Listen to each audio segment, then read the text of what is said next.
শত্রু, তো শত্রু নাম শুনলে সবাই ভয়ে মরে যে এই শত্রু থেকে বাঁচবো কী করে। ব্যবসার জায়গায় শত্রু, বিজনেসের জায়গায় শত্রু, আপনার ঘরে শত্রু, বাইরে শত্রু, বন্ধু বান্ধবের মধ্যে শত্রু, আপনি অফিসের মধ্যে শত্রু, কিন্তু সব শত্রুই আপনার গুপ্তভাবে আছে। এই গুপ্ত শত্রু কিন্তু মারাত্মক হয়, জানেন তো।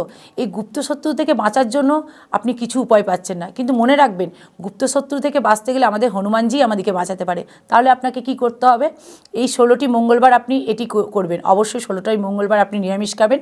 আর সকালে স্নান টান করে আপনি হনুমানজির মন্দিরে যাবেন। হনুমানজির মন্দিরে গিয়ে আপনি 11টা আতপ চাল সিঁদুর দিয়ে মাখাবেন। সিঁদুর দিয়ে মাখানোর পর আপনি সে 11টা আতপ চাল আপনি আপনার হাতের মধ্যে নিয়ে এরকম নমস্কার করে আপনি আপনার মনস্কামনা, মানে শত্রুর জন্যে মনস্কামনা জানিয়ে এটাই বলবেন, ওম ওম হোম হনুমতেই নমঃ, ওম হোম হনুমতেই নমঃ বলে 16টি বার বলে আপনি সেই চালটি আপনি হনুমানজির চরণে দেবেন।